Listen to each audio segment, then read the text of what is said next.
চট্টগ্রামে উদ্বেগজনক হারে বাড়ছে ডেঙ্গুর প্রকোপ। গত ২৪ ঘন্টায় নতুন করে ২৭ জন বিভিন্ন হাসপাতালে ভর্তি হয়েছেন।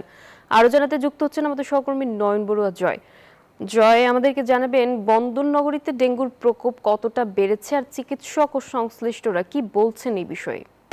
নাফিসা, আপনি দেখতে পাচ্ছেন চট্টগ্রাম মেডিকেলে একের পর এক করে কিন্তু ডেঙ্গু আক্রান্ত রোগীর সংখ্যা বাড়তে শুরু করেছে। তার কারণে চট্টগ্রাম মেডিকেলে আমরা দেখতে পাচ্ছি যে নতুন করে একটা আলাদা ওয়ার্ডও করা হয়েছে।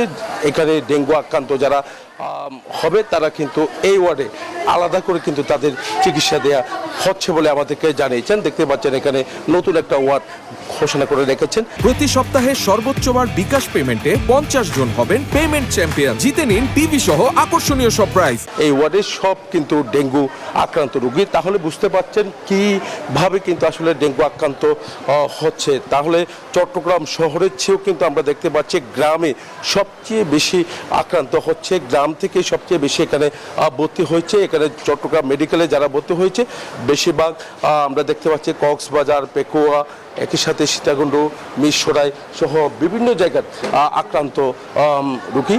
তবে শহরের মধ্যেও কিন্তু আসলে এডিস মশা লার্ভা কিন্তু ছড়িয়ে পড়েছে। 8টি ওয়ার্ডকে কিন্তু রেড জোন ঘোষণা করেছে স্বাস্থ্য অধিদপ্তর। তারা চেষ্টা করছেন যে সিটি কর্পোরেশন মশক নিধন কার্যক্রম তারাও জোরদার করেছেন। যেহেতু বৃষ্টি অব্যাহত রয়েছে, আজকেও সকাল থেকেই বৃষ্টি হচ্ছে। বৃষ্টির হলেই কিন্তু আসলে বেশি বৃষ্টি হলে কিন্তু আসলে ডেঙ্গুর প্রকোপ কিছুটা কমবে বলে তারা মনে করছেন। তবে থেমে থেমে বৃষ্টির কারণেই কিন্তু এই ডেঙ্গুর প্রকোপটা বাড়ছে বলে আমাদেরকে জানিয়েছেন চিকিৎসকরা।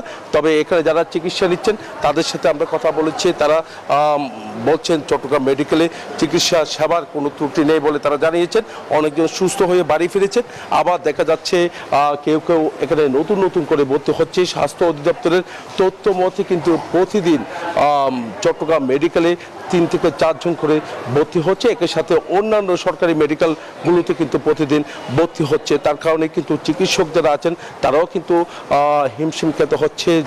এইভাবে যদি বাড়তে থাকে তাহলে কিন্তু আরও বড় ধরনের সমস্যা হতে পারে বলে তারা মনে করছেন। তার কারণে স্বাস্থ্য অধিদপ্তর তারা কিন্তু চেষ্টা করছেন বিভিন্ন হাসপাতালগুলো তারা রেডি রাখার জন্য তারা চেষ্টা করে যাচ্ছেন, প্রস্তুত রেখেছেন বলে আমাদেরকে জানিয়েছেন সিভিল সার্জন। বিভিন্ন হাসপাতাল যদি উদ্বেগজনক হারে যদি আরও বাড়ে তাহলে কিন্তু যেন চিকিৎসা পায় সেদিকে কিন্তু তাদের নজর রয়েছে। এই ছিল আমার এখানকার সর্বশেষ। ফিরে যাচ্ছি স্টুডিওতে নাফিসের কাছে। জি জয়, ধন্যবাদ আপনাকে আমাদের সঙ্গে যুক্ত হবার জন্য।